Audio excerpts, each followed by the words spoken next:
j'ai kiffé, putain, c'était bon, j'ai adoré, c'était mortel. Voilà.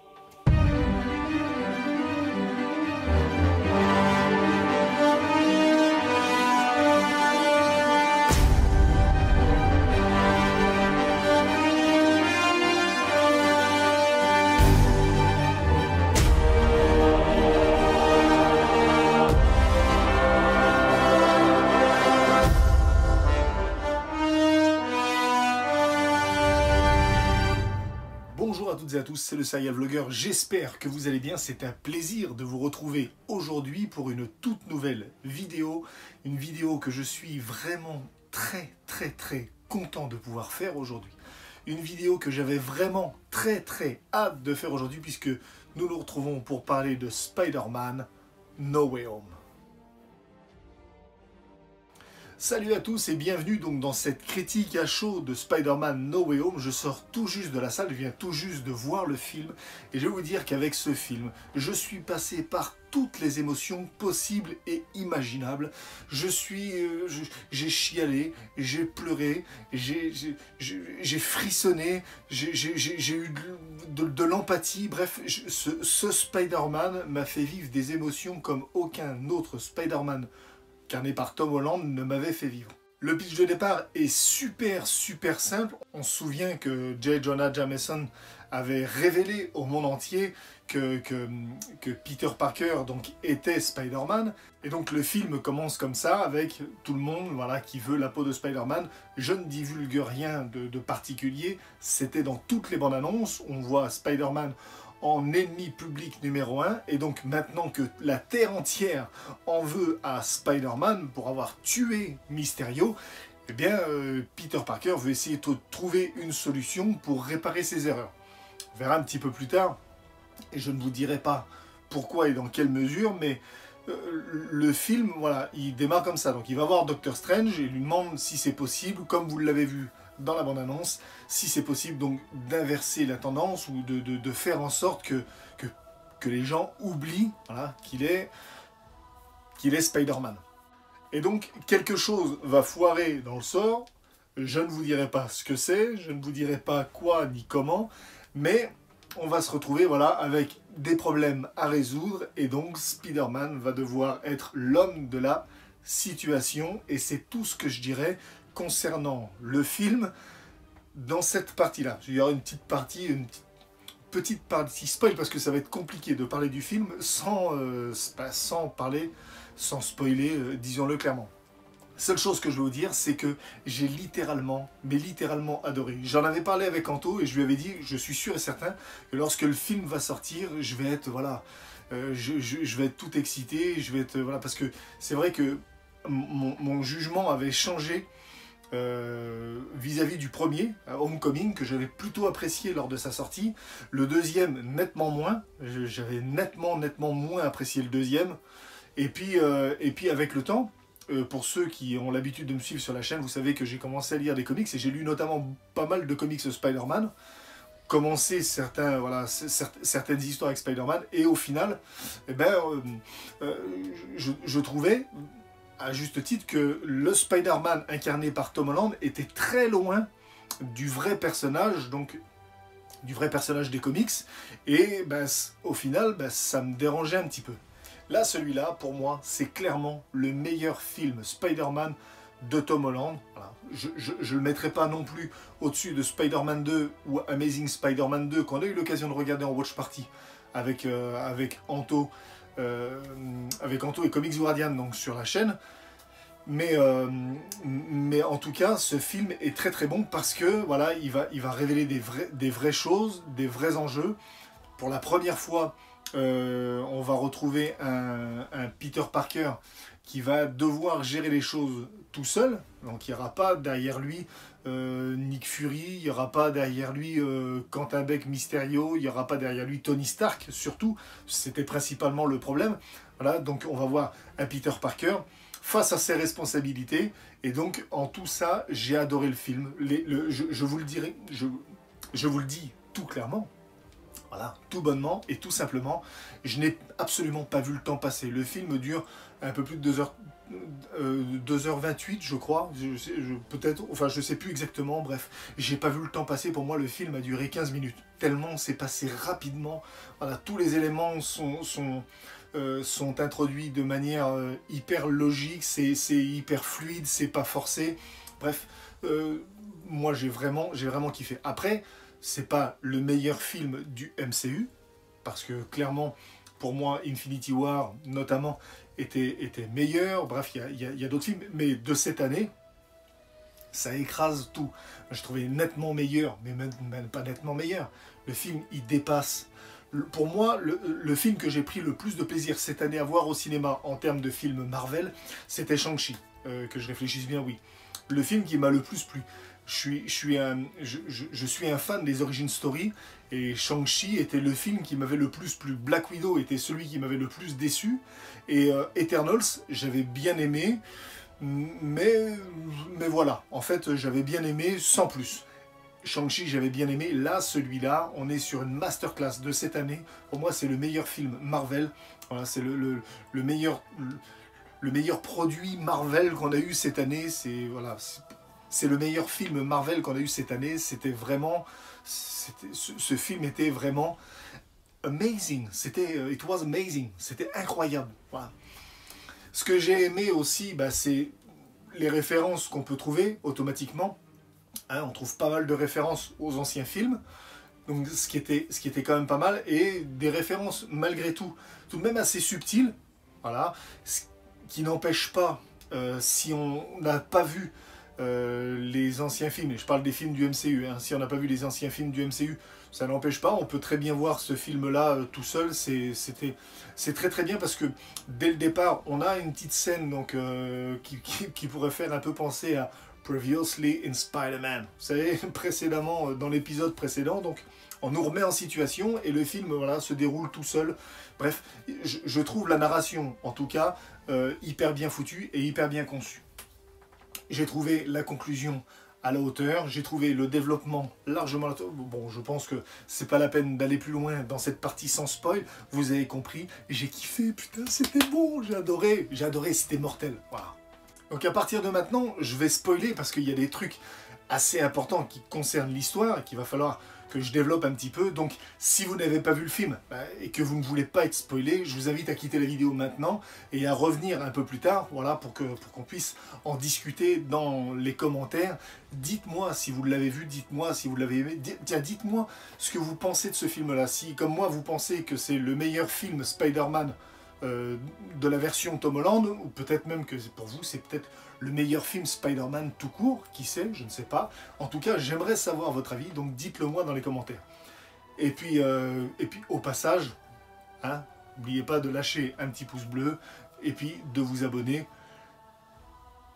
Voilà, vous connaissez, vous avez l'habitude, vous savez, ça fait ça réchauffe le cœur, ça fait toujours plaisir. Non, autant être franc, autant être sincère, ça fait toujours plaisir. Donc à partir de maintenant, on va spoiler, mais à gogo. C'est parti. La première chose que j'ai aimé, donc bien évidemment, ça y est, on les a eu. On a eu les 3 Spider-Man. C'est quand même un truc de fou. On a vu enfin Andrew Garfield, Tobey Maguire et Tom Holland réunis ensemble dans le même film. Je sais pas si vous vous rendez compte, c'est un truc de fou. Je pense que comme tout le monde, on a tous eu le même désir, c'était de voir ce film-là. On voulait tous voir un film avec nos 3 Spider-Man réunis. Et là, donc, enfin, on les a eus. Et on les a vraiment eus de la plus belle des manières. Voilà, je trouve que c'est vraiment bien géré.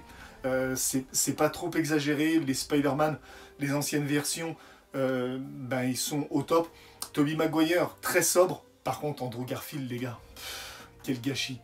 Ben, là, ce film-là me fait réaliser à quel point Andrew Garfield était vraiment fait pour être Spider-Man. Le gars, c'est Spider-Man.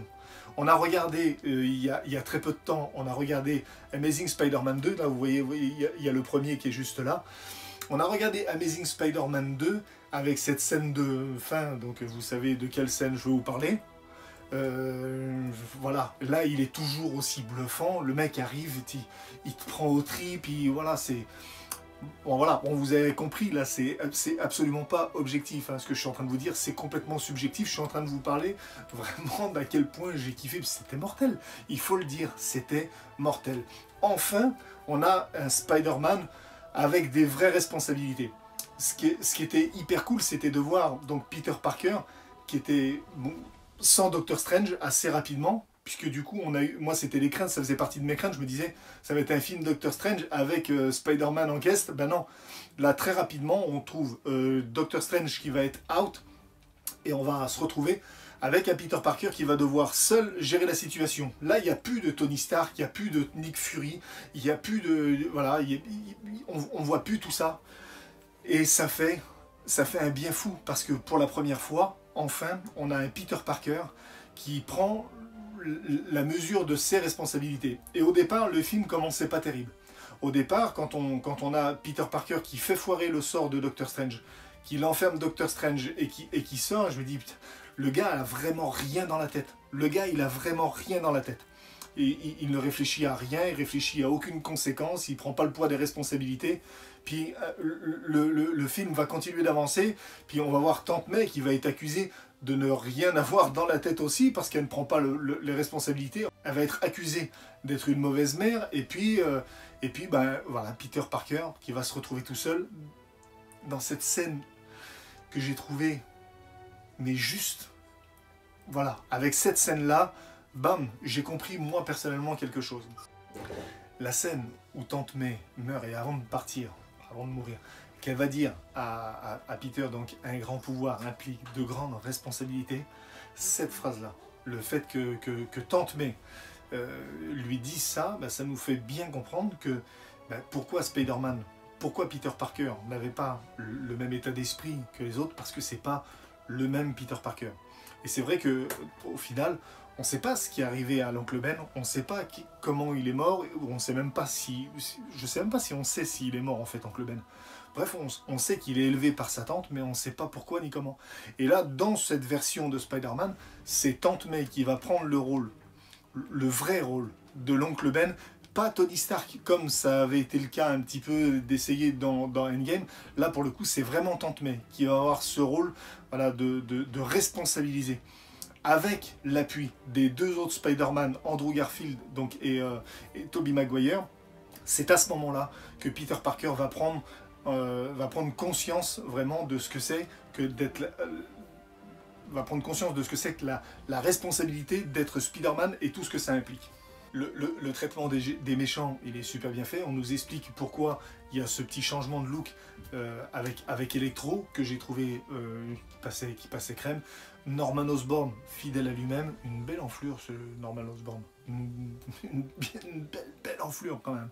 Et puis on comprend, voilà, Octopus, Alfred Molina, qui est sensationnel. Bon les gars, je vous ai dit que le film était sensationnel ou pas? Je sais pas. Ouais, non, j'ai adoré. Le film termine avec un Spider-Man tel qu'on veut le voir depuis le début. Un Spider-Man qui se fabrique son costume, qui se le coud lui-même. Un Spider-Man qui voltige entre les buildings. Un Spider-Man qui a perdu un être cher de sa famille, qui lui dit qu'un grand pouvoir implique de grandes responsabilités. Un Spider-Man, voilà, dont plus personne ne se souvient, puisque le film se termine donc avec le fait que tout le monde a oublié que Peter Parker était Spider-Man, tout le monde l'a oublié, et en fait, ben, on efface tout et on recommence.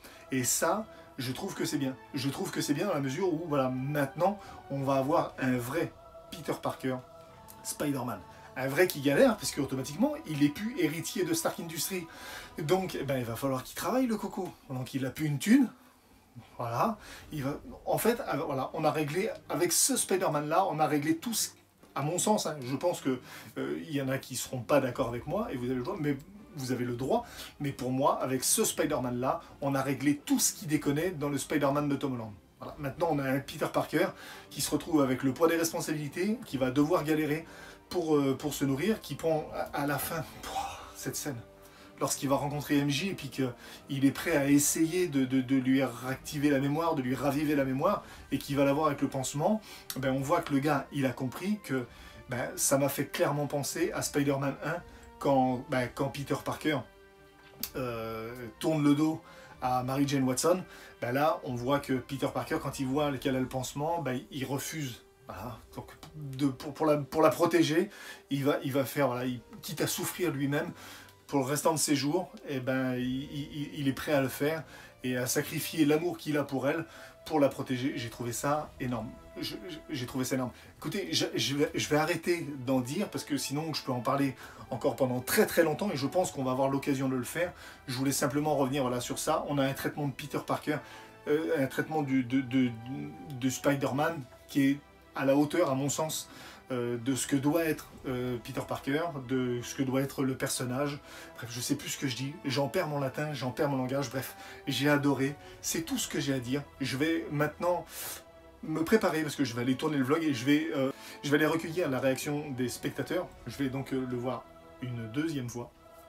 Et je vais aller recueillir voilà, l'avis du public. Et puis je sortirai un petit vlog d'ici quelques temps, peut-être dans le week-end, bref.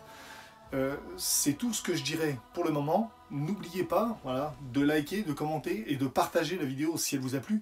Dites-moi dans les commentaires si vous avez aimé ce film ou si au contraire vous avez détesté, ce qui est votre droit. Bref, c'est tout ce que j'avais à dire sur ce film. On se retrouve très prochainement pour une nouvelle vidéo. C'était le Serial Vlogger. Ciao.